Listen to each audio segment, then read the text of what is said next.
Hello et bienvenue dans ce nouvel épisode du podcast Liberté intérieure. Donc aujourd'hui pour ce nouvel épisode, on va aborder la loi de l'attraction et la loi de l'assomption. Ça me tenait à cœur d'en parler aujourd'hui parce que pour moi ces lois, tout le monde devrait les connaître et en avoir connaissance pour en tirer profit. Avoir pris connaissance de ces lois, ça a clairement changé ma vie et vraiment, changé ma vision de voir les choses. Donc déjà, qu'est-ce que la loi de l'attraction ? Donc la loi de l'attraction, elle part du principe que c'est une question de vibration, que tu attires ce que tu es. Tu as dû déjà entendre cette phrase, mais le positif attire le positif. Donc en fait, pour profiter de cette loi, on va parler en tant que fréquence énergétique parce que tout est énergie, nous sommes une quantité d'atomes, etc. Donc tout ce qui est autour de nous, que ce soit les objets, la matière, etc., tout est énergie. Donc on va partir du principe que si je veux attirer quelque chose dans ma vie, il faut que je vibre en fait à la même fréquence. C'est-à-dire que si je veux attirer par exemple des relations saines, je ne peux pas vibrer à une fréquence basse, en étant en manque d'amour, en étant dans des énergies. En fait, il y a des énergies qui sont dites négatives et d'autres positives. Par exemple, l'émotion, tout ce qui est le besoin, le manque, la colère, la frustration, tout ça, ce sont des énergies dites négatives. Et donc, ils vont te faire en fait vibrer à une fréquence basse et donc attirer des situations et des personnes qui vibrent à la même fréquence que toi. D'où le fait que, tu sais, dès que tu te lèves du mauvais pied, on a toujours tendance à se dire putain mais quelle journée de merde et tout, parce qu'en fait on s'est levé du mauvais pied, je dis n'importe quoi, on s'est cogné le petit orteil dans la table, tu vois, et en fait au lieu de se dire c'est pas grave et de rester dans une énergie positive, on commence à être ronchon en mode super, la journée commence bien, nanana. Donc là on commence à rabaisser notre énergie et en fait on va continuer à attirer ce genre d'événements dans le reste de la journée. On va peut-être accrocher la voiture, on va peut-être renverser son café au boulot sur sa tenue, et en fait tout va s'enchaîner et plus ça va aller, ça va faire rouler bouler, on va faire qu'attirer encore plus de merde.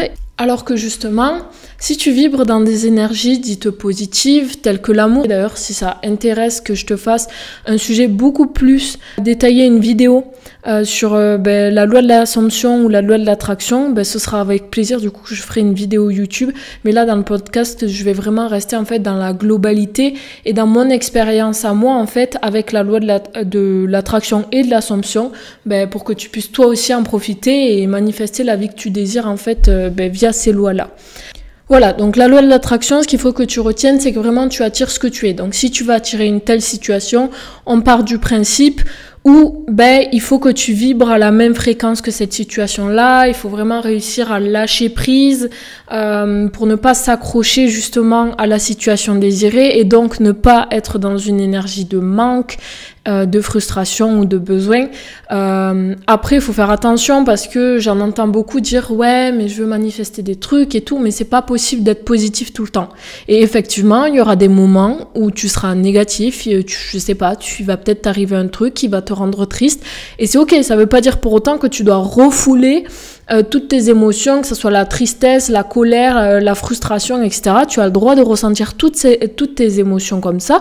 Et il faut que tu les vives.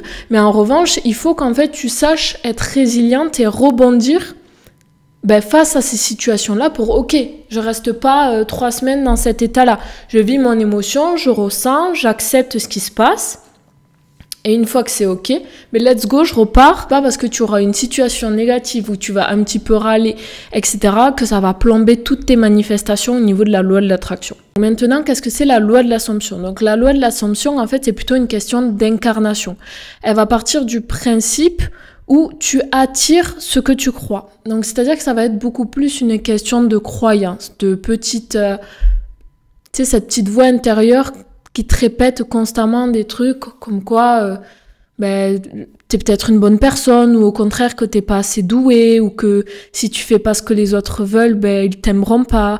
Genre toute cette petite voix qui peut te dire des fois des choses positives ou négatives à propos de toi. En fait, c'est toutes ces petites croyances, toutes ces petites phrases en fait que tu vas te répéter tout au long de la journée qui vont attirer ta réalité, donc ta 3D. Dans la loi de l'assomption, en fait, il y a la 4D, donc ces petites phrases-là que tu te répètes, et la 3D, qui est donc ta réalité, ce que tu vois et ce que tu constates autour de toi.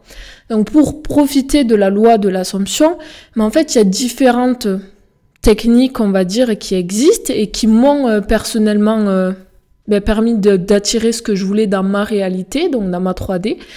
Et ça va être les affirmations. Donc vraiment, ça va être le fait de saturer son cerveau d'affirmations par rapport à ce que tu désires attirer. Donc tu peux attirer de l'argent, tu peux attirer une personne spécifique, que ça soit en amitié, en amour. Tu peux attirer mais vraiment un boulot, une alternance, je sais pas, une PS5, genre... C'est vraiment en mode tout et n'importe quoi. Tu peux attirer absolument tout ce que tu veux dans ta réalité.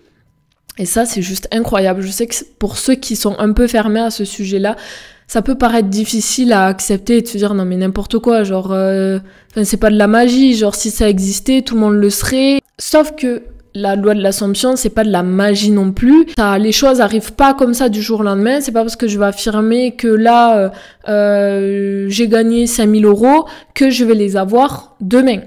D'ailleurs, en parlant d'expérience personnelle, j'ai manifesté il y a un peu plus d'1 an maintenant, c'était l'été dernier, même un peu avant. Je sais plus la date exacte, mais justement, j'avais manifesté 5 000 €. Et j'ai manifesté ça m'avait pris 2 mois à peu près pour le manifester. Et en gros, j'avais manifesté 5 000 €. Donc j'avais même été jusqu'à m'imprimer, tu sais, un faux chèque, là, un spécimen, avec écrit 5 000 € pour Laurita Werner, nanana, etc. Je faisais des affirmations comme quoi j'ai gagné 5 000 €, que c'était un truc de fou, j'ai 5 000 € sur mon compte en banque, c'est trop bien, je vais pouvoir m'acheter ça, je vais faire ça avec mon argent. Je faisais aussi de la visualisation, en train de visualiser quelqu'un, sans savoir qui, sans savoir quand, sans savoir pourquoi, mais quelqu'un me donnait en fait ces 5 000 €. Ou même une visualisation de moi qui ouvre mon application bancaire et qui voit plus 5 000 sur mon compte et qui est là en mode mais waouh, genre c'est fou, tu vois. Donc vraiment, les trucs pour que les affirmations marchent, ça va vraiment être de te les répéter plusieurs fois. Tu peux soit les écrire, il y en a qui aiment bien les écrire, genre plusieurs fois sur leur carnet, ou ça va être les répéter. Moi, je sais qu'à cette époque-là, je les répétais tous les matins. Voilà, ça peut être des affirmations du style j'adore l'argent et l'argent m'adore. Il est facile pour moi de manifester de l'argent. Il est normal pour moi d'avoir beaucoup d'argent sur mon compte en banque. Il est normal pour moi de recevoir 5 000 €. Je m'autorise, j'accepte et je mérite de recevoir 5 000 €. Donc voilà, ça peut vraiment être plein de petites affirmations comme ça. Et ensuite, vraiment la visualisation, ce qui est important, c'est de vraiment visualiser des tout petits détails, vraiment tout petits détails, pour que ça soit le plus réaliste possible dans ta tête, et aussi que tu ressentes les émotions. Donc, qu'est-ce que ça te fait d'ouvrir ton application et de voir ces plus 5 000? Qu'est-ce que ça te fait d'aller par exemple peut-être au magasin et de t'acheter l'appareil photo que tu voulais depuis des plombes que tu pouvais pas te payer, tu vois, genre qu'est-ce qu'en fait il faut vraiment que tu visualises tout ça et que tu ressentes les émotions que ça va te procurer et en fait que tu sois dans ta tête, que tu te convainques, même si c'est au début difficile parce que tu te dis c'est pas le cas dans ma réalité, c'est pas vrai là, je le vois pas devant moi, donc comment je pourrais croire que ce que je visualise, c'est vrai. Mais en fait, il faut vraiment que tu sois convaincu que c'est déjà à toi. C'est déjà à toi. En fait, t'as même pas de questions à te poser de quand, comment je vais faire, qui va me le donner. Ben non, parce que c'est déjà à toi. Tu sais que l'univers va te l'apporter. Ça, j'avais réussi à manifester 5 000 €. Ben d'ailleurs, j'avais reçu un chèque de 5 000 € d'un héritage.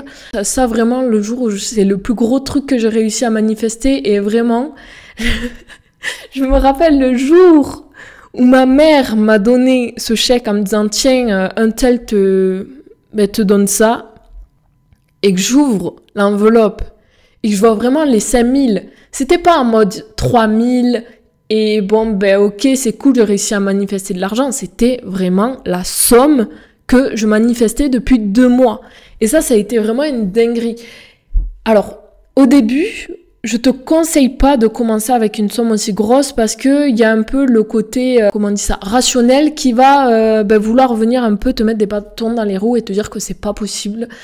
Donc je te conseille, moi au tout début, je crois le premier exercice de manifestation que j'avais fait, c'était de manifester une plume.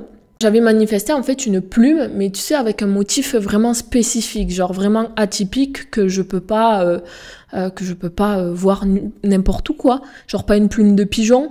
Et justement, je crois que c'était dans le lendemain après-midi, c'était dans mon jardin derrière. Là, je vois cette plume, mais littéralement tomber du ciel. Et là, je regarde par terre, et je te jure, c'était le motif. Genre, c'était un motif, elle était noire, avec un motif blanc un peu, genre, je serais pas le décrire, mais voilà, c'était un motif un peu spécifique. Et genre là, je tombe, mais vraiment, détail pour détail, la plume que j'avais visualisée dans ma tête pendant l'exercice. Et là, ça a vraiment fait un déclic dans ma tête. Je me suis dit, ok, si j'ai pu manifester cette plume, genre je peux manifester bien plus.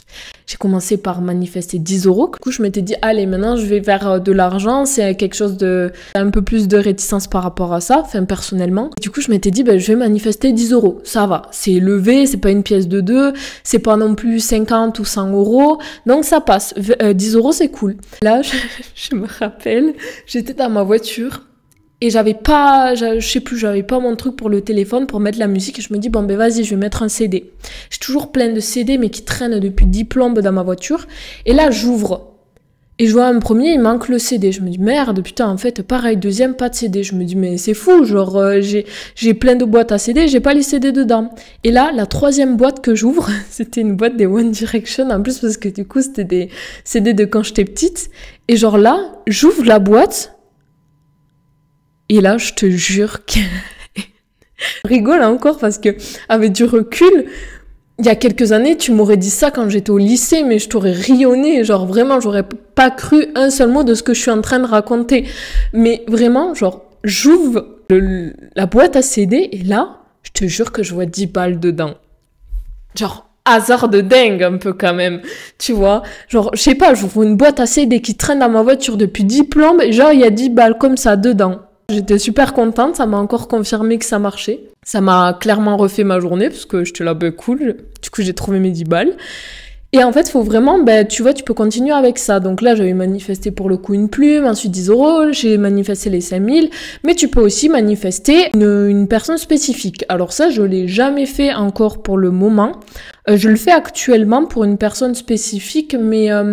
comme j'ai pas de crush ou, tu vois, de personne qui me plaît réellement dans la vraie vie, parce qu'en fait, si t'as un crush sur quelqu'un, tu peux manifester cette personne. Par exemple, tu peux, j'ai vu des exercices comme ça, tu peux lui chuchoter en mode visualiser que t'es dans un coin de la pièce, que tu vois la personne, et tu viens lui chuchoter, par exemple, qu'elle va rêver de toi, que t'es indispensable à sa vie, qu'il se rend compte qu'il est amoureux de toi, ou qu'elle est amoureuse de toi. En fait, c'est vraiment... genre venir, en fait, ça s'appelle la transmission de pensée et ça marche vraiment. Et tu sais, c'est un peu comme ce truc, t'as pu déjà peut-être le constater dans ta vie, mais tu sais, des fois, tu vas parler d'une personne avec quelqu'un et genre là, bizarrement, la personne dont tu étais en train de parler, elle arrive et on dit « Ah voilà le loup, je crois », c'est un truc comme ça. Et tu vois, tout ça, c'est des preuves, en fait, de la loi de l'Assomption, que des fois on se dit mais c'est fou, genre on est en train de parler de toi et t'arrives, tu vois. Et en fait tout ça, la loi de l'Assomption, on en profite déjà, mais on ne s'en rend simplement pas compte. Donc maintenant que tu peux avoir conscience et que tu as connaissance du coup de ces lois, moi personnellement j'utilise plutôt la loi de l'Assomption, je préfère, parce que le fait de vraiment être dans ses croyances, etc., la loi de l'attraction, après elle se complète, c'est des lois qui finalement... signifie un petit peu la même chose. Il y en a juste une qui est par rapport à la physique quantique et l'autre qui est plus dans le spirituel. Donc après, encore une fois, ça dépend de ce à quoi tu crois. Mais pour moi, genre, je ne vois plus ma vie sans ça. Je me dis comment maintenant, en ayant connaissance et en ayant conscience que ça existe, que ça marche, comment je ne pourrais pas en profiter et manifester dans ma vie tout ce que je désire. Après, c'est pas facile, tu vois. Il faut vraiment manifester les choses et parfois, ça va peut-être mettre plus de temps que prévu, etc. Et il faut qu'en fait, tu restes convaincu que c'est déjà à toi. En fait, il faut que tu te dises que dans tous les cas, peu importe le temps, peu importe, je sais pas, peu importe les difficultés qui font face, il faut que tu crois absolument à ce que ta manifestation est déjà à toi. Après, j'en entends beaucoup des fois quand je vois justement sous des posts de personnes qui parlent de manifestation, dire ouais, mais ça fait tant de mois que je manifeste cette personne ou que je manifeste cette somme d'argent ou ce truc et qu'il n'y a rien qui arrive, etc. Mais en fait, ces personnes sont trop dans cette énergie, c'est pour ça que je trouve que ça se complète avec la loi de l'attraction, mais ils sont beaucoup dans cette énergie de manque et de besoin. C'est-à-dire que pour eux, presque, ils manifestent ça parce qu'ils ne peuvent pas vivre sans. Une manifestation, tu dois la manifester pour les bonnes intentions. C'est-à-dire que tu peux pas manifester, par exemple, une personne dans ta vie pour être en couple, si c'est parce que tu t'aimes pas et que tu peux pas rester seul. Tu te doutes bien que tu es dans une énergie de manque, tu es dans une énergie négative, de manque d'amour de toi, etc. Et tu ne peux pas attirer une personne dans ta vie dans ces conditions-là. Parce qu'en plus, tu vas être dans le besoin, tu vas être là, il me la faut, il me la faut, il me la faut. Sauf que non. En fait, il faut vraiment qu'il y ait ce truc de se dire, ok, genre je sais que cette personne-là, elle est déjà dans ma vie, je sais pas quand elle va arriver, mais j'ai confiance par rapport au fait que on est ensemble. En fait, il faut que dans ta réalité, quand tu affirmes la chose, quand tu visualises la chose, et dans ta vie actuelle, c'est déjà à toi. C'est je suis avec cette personne, je suis en couple avec cette personne, on est super heureux. En fait, ce qui est vraiment important, c'est d'être dans cette énergie d'abondance. Parce que lorsque tu vas être dans cette énergie d'abondance, tu ne vas pas être dans l'attente. Tu vas partir du principe où tout ce que tu désires arrive à toi sans aucun souci, que tu as tout ce que tu désires et que les choses arrivent de manière facile dans ta vie. Dans le cas contraire, si tu es dans une énergie de manque, généralement derrière l'énergie de manque se cache la peur. La peur du coup de manquer de quelque chose, de ne pas avoir ou de ne pas posséder. Si t'es dans ce truc souvent de manque, tu vas te dire ok, vas-y, j'ai besoin de quelqu'un, j'ai besoin d'être en couple, donc je vais peut-être réinstaller Tinder, je vais peut-être ressortir un petit peu et rencontrer des gens. Et en fait, tu vas faire une ou deux mauvaises expériences et tu vas laisser tomber parce que tu vas te dire voilà, en fait... ça n'a pas changé, c'est tous des connards, ça se passe mal à chaque fois. Et là, tu vas rentrer dans des énergies et des pensées négatives, en fait, qui vont faire que tu vas pas pouvoir attirer quelqu'un. Puisque tu es en train de penser que c'est tous des connards, que dans tous les cas, tu es toujours déçu. Donc, tu vois, si tu as ces pensées-là, bien sûr que tu vas toujours être déçu, que tu vas toujours attirer des connards. Et c'est tout ce que l'univers va vouloir te prouver, puisque c'est ce que tu crois. Il va te dire, puisque c'est ce que tu crois, je vais te donner raison à ce que tu crois. Et là, s'il y a des personnes justement qui se posent la question, parce que moi, la première, au tout début, quand j'ai découvert un petit peu la loi de l'Assomption, je me suis dit, cool, ok, vous faites plein de trucs en mode pour les personnes qui ont des crushs, mais moi, j'ai pas de crush, genre je crush sur personne et tout, j'ai pas réellement de personnes spécifiques. Et en fait, tu peux aussi manifester une personne spécifique dans le sens en critère. C'est-à-dire que de tête, j'ai plus exactement tous mes critères, mais je sais que, en gros, j'ai fait une description de ma personne idéale. Et le fait aussi, en fait, de faire cette description-là, de la connaître, de te la répéter, déjà, tu manifestes cette personne dans ta vie, tu l'attires à toi. Tu pars du principe où tu es en couple avec elle, donc déjà, tu peux la visualiser, puisque globalement, tu sais que, par exemple, il sera brun, qu'il fera 1m85, qu'il sera sportif, qu'il sera musclé, qu'il s'habillera bien, qu'il sera intelligent, qu'il sera drôle, etc. Donc, tu as tous tes critères. Et du coup, aussi, le fait de connaître, en fait, ta personne idéale, ça te permet d'ouvrir inconsciemment ta vision sur ce que tu désires. C'est la vision ou la perception sélective. Donc en fait, c'est une espèce de filtre qui est créé par notre cerveau pour voir en fait que ce qui est important pour nous. C'est-à-dire que en fait, il y a tellement de stimulation à l'instant T au quotidien. Là, il y a la lumière, j'ai des plantes autour de moi, il y a mon chien, il y a plein de choses.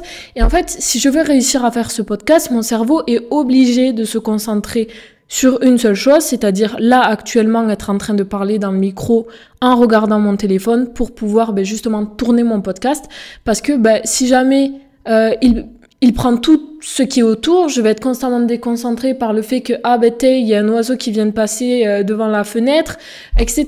Donc en fait, le cerveau va créer une espèce de filtre qui va te permettre à toi de voir seulement ce qui est important pour toi par rapport à ce que tu crois, ce que tu veux.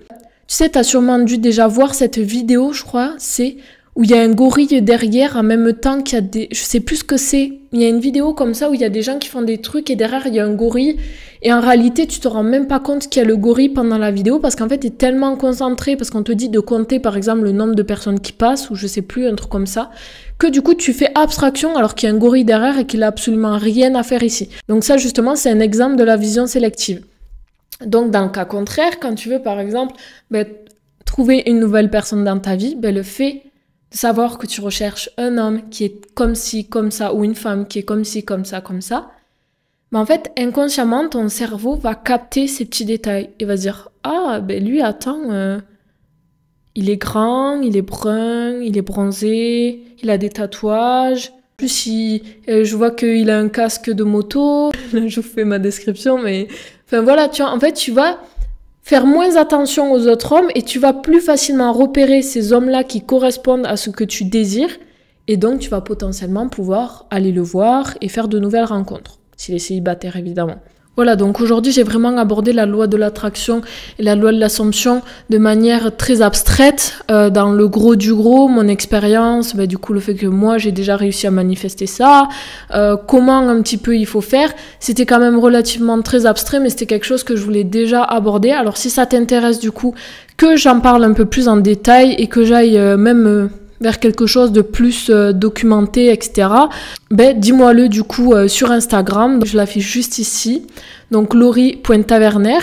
Tu peux m'envoyer un petit message en disant que ça t'intéresse et que tu désires que je fasse du coup, ou même sur YouTube en commentaire, une petite vidéo YouTube pour pouvoir parler un petit peu plus de la loi de l'attraction et de l'assomption. Donc du coup, je pense que j'aborderai quand même de manière générale plus la loi de l'assomption parce que c'est elle que j'utilise moi dans mon quotidien et même pourquoi pas te donner quelques petits exercices pour manifester ce que tu désires dans ta vie.